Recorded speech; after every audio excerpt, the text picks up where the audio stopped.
Martin, D-35. Hello and welcome to the inaugural, the first, Lewis Eady Guitar of the Week. It's a segment where I'm going to take a guitar off the wall, play a little, punishingly, rudimentary chord shapes, and talk a little bit about how the guitar is going to sound even better in your hands, and why. First reason, because I'm a hack, and second reason, because this is a beautiful guitar. So welcome along. So today we're going to talk about the Martin D-35, originally seen in 1965. I'm sure a lot of great albums came out around that time. Is it Revolver or is it Rubber Soul? Or are they later? Anyway, never mind, getting back on track. To the untrained eye, this might just look like a Martin Dreadnought, like a D-28 or a D-18. Well, it's not. The difference has a bit of a story to it, so I want to just sort of duck into that quickly. In the 60s, Martin were using Brazilian rosewood. Now, it was inevitable that they were going to run out. Their seconds pile was getting higher and higher and higher, and they were thinking, well, how can we use up some of this seconds pile, make this great tone wood last even longer? And the answer was using smaller pieces on the back. So this is a three-piece back, a D28, OM21, 00028. These all have two-piece backs made out of rosewood. So they tucked into their seconds pile. All of those pieces of wood were sliced around about sort of this big to create the back. Some of them had ugly knots and bad grains in them.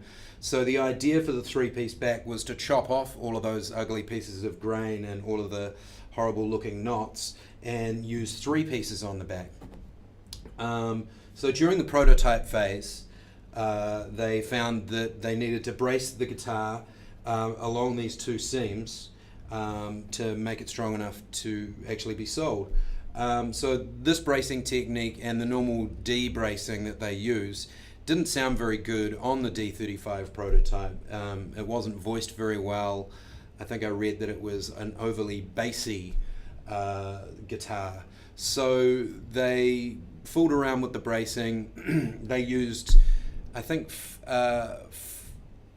5/16 of an inch brace on this, which is more in line with their O bracing. It's a little bit thinner, which allowed the guitar to have its own sound, which is really, really great.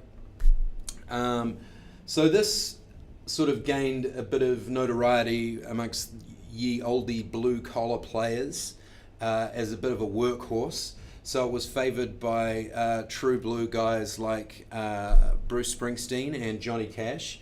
I think at the Ryman Auditorium in Nashville, there lies in a lovely display case a D-35 that Johnny Cash played on some of his early performances at the Grand Ole Opry. So let's just go through the stats and specs of this instrument. We've got a solid Sitka spruce top here. We've got, nowadays you can't use your Brazilian rosewood, so Martin used East Indian rosewood on their the back and their sides. We've got a lovely double white binding. We've got a lovely white binding up the neck as well, which is something that sets it apart from its D28. This is almost like that kind of, it's the cousin of the D28, you know, the cousin that you'd probably see sort of like 3 times a year and grew up, and they were a little bit different to your brother or sister. They had different table manners and, you know, and that kind of stuff. So that's kind of like your D35 as your cousin. And we've got ebony on the bridge and on the fretboard there. Your standard Grover tuners. They're beautiful, and that's about the lay of the land. Of course, you've got bone saddle, bone nut. Comes with a beautiful Martin hard case. So that's sort of where I'm leading to with the Guitar of the Week segment, and I also want to pop, just so you saw me hack along to some chords at the start, and as a control over these separate segments, I want to play like the theme tune to the Lewis Eady Guitar of the Week, so we can see how it sounds on all of the different guitars.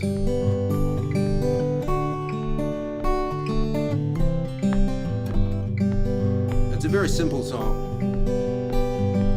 Lewis Eady's Guitar of the Week.